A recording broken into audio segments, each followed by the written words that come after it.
السلام عليكم ورحمة الله وبركاته. النهاردة ان شاء الله هنعمل طريقة الفينو بتاع الافران، اقتصادي جدا جدا بشوية مية وشوية دقيق وسهل قوي. حابة انت بقى تديله قيمة غذائية وظروفك متاحة، تقدري تعجني بلبن بدل المية، مفيش اي مشكلة خالص. هنقول بسم الله. تكلفتنا النهاردة هي تمن النص كيلو دقيق بس. دي معلقة كبيرة من السكر، عليها معلقة كبيرة من الخميرة. هنقول بسم الله، نحطها بالشكل ده كده، وعليها ربع كوباية مية دافية.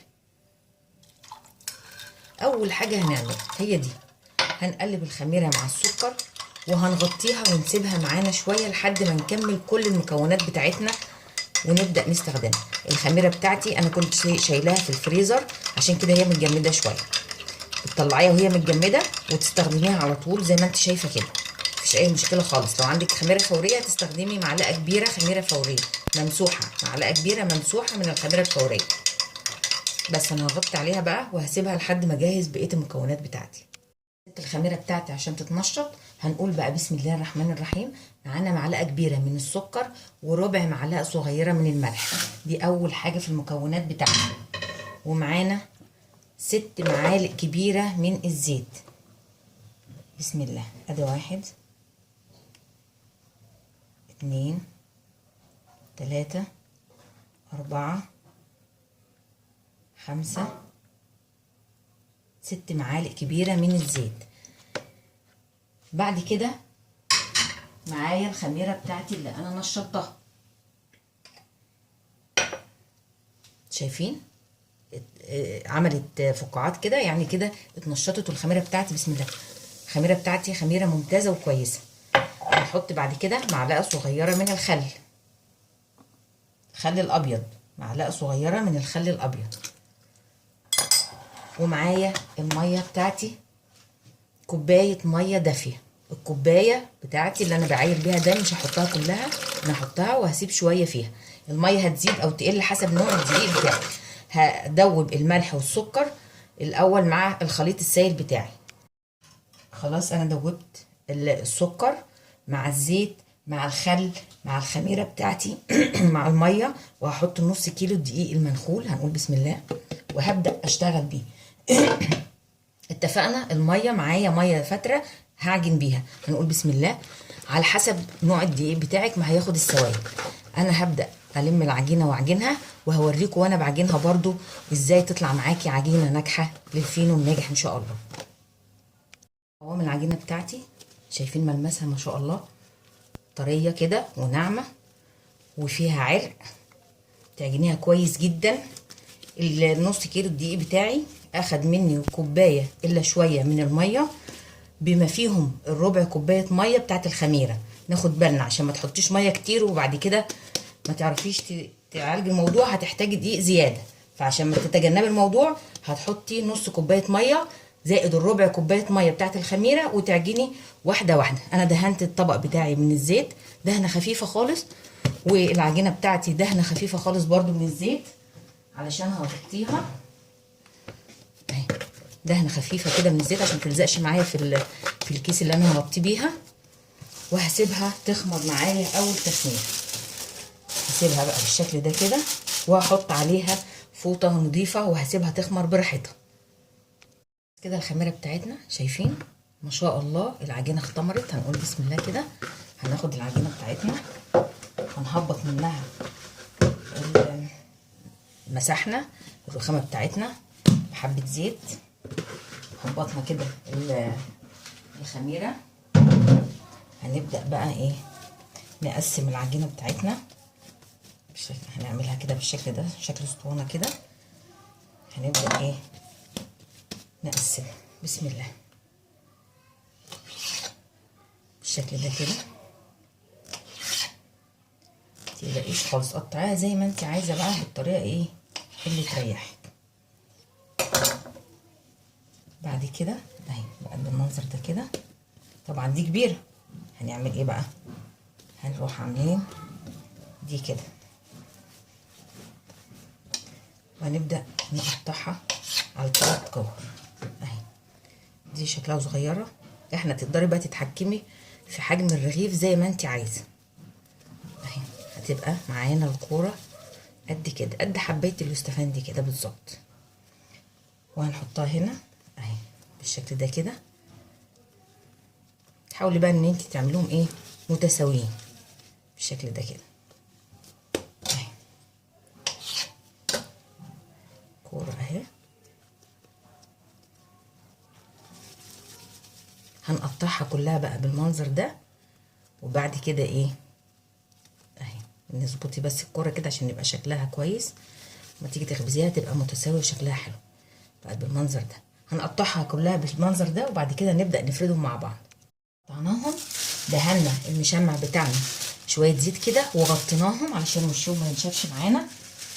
وايه هنبدا نشتغل. نقول بسم الله. هندهن الرخامه بتاعتنا نقطه زيت. هنحاول نخليها مستطيله كده بالشكل ده كده، ونفردها تكون الفرده بتاعتها كلها من كل الجهات زي بعض بالظبط بالمنظر ده كده. الصينيه بتاعتي مدهونه خفيف خالص من الزيت.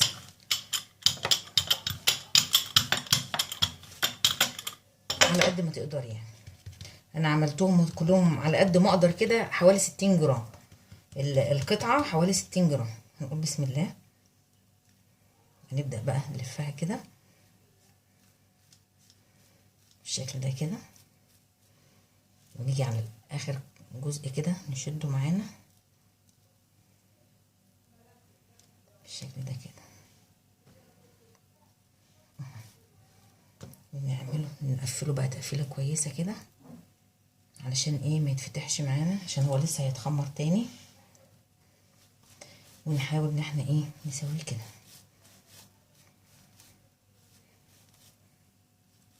وهنحط الفتحه اللحام ده من تحت في الصينيه بتاعتي من تحت. نظبطه بقى كده. الصينيه بتاعتي مدهونه دهنه خفيفه خالص اهي. وهتسيبي مسافات عشان لسه هيتخمر معانا. مهم قوي تاخدي بالك من النقطه دي بالشكل ده كده. مش هنضيف له اي حاجه خالص، هو كده. هنبدا نعملهم كلهم بنفس الطريقه. وبنبدا نفرد من اول حاجه قطعناها اهي. تعمليها كده عشان تبقى معاكي مستطيله على قد ما تقدري. بقى تحاولي ايه تظبطي الشكل. عايزه تعمليه محشي وتشيليه مفيش اي مشكله خالص. اي نوع حشو عندك، جبن، فراخ مشوحه من البصل، اي حاجه عايزه تحطيها تقدري تحطيها. واحنا قبل ما نلف، بس انا حبيت اعمله لكم ساده زي اللي انت هتشتريه من الفرن بالظبط. نظبط بقى كده مع بعض عشان يبقى السمك كله زي ايه زي بعضه. مش عايزاه يبقى تخين عشان اللبه بتاعته تبقى مظبوطه معايا بالشكل ده كده. ونبدا نلفه بالراحه كده بخفه كده تلفيه اهو.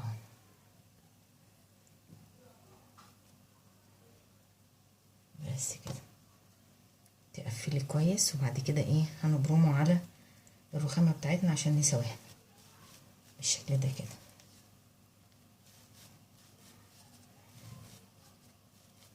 ده شكل الفينو بتاعنا اهو. وهعمله كده كله بنفس الطريقه، وهسيبه لحد ما يتخمر تاني ويبقى ضعف حجمه. وبعد كده هوريهولكم قبل ما ندخله الفرن بتركايه بسيطه كده هنعملها معاه. بعد ما خبزناهم واللي حطيناهم في الصينيه لازم يتغطوا بالشكل ده علشان ما تعملش قشر على الوش بتاعها. نقول بسم الله ما شاء الله. ده كده حجمهم الضعف اهو معايا. هنعمل ايه بقى دلوقتي؟ انا مولعه الفرن وسخنته كويس قوي. بعد كده وطيته حراره متوسطه. هنقول بسم الله. رشه ميه كده بالبخاخه قبل ما ندخله الفرن اهو بالمنظر ده كده. حراره متوسطه من تحت، وبعد ما يحمر من تحت هرفعه تحت الشوايه، وبرده الحراره بتاعتي هتكون متوسطه. هبدا اسوي ولما اطلعها هوريهولكم ان شاء الله. الفينو بتاعك ما يخرج من الفرن وهو لسه سخن بتديله بخه ميه وبتغطيه بالشكل اللي انا مغطياه بيه ده، وتسيبيه لحد ما يهدى خالص. عايزه تفرزيه هتسيبيه لحد ما يبرد تماما وبعد كده هتفرزيه. هنقول بسم الله كده. تشوفوا معانا الفينو بتاعنا ده، الفينو اللي احنا عملناه مع بعض اهو. شايفين عامل ازاي اهو. بسم الله ما شاء الله. شايفين من جوه؟ يا رب تكون واضحه معاكم في الكاميرا. حاجه في منتهى الجمال، ومستوي ومورق ومنفوخ وهوا حاجه جميله جدا.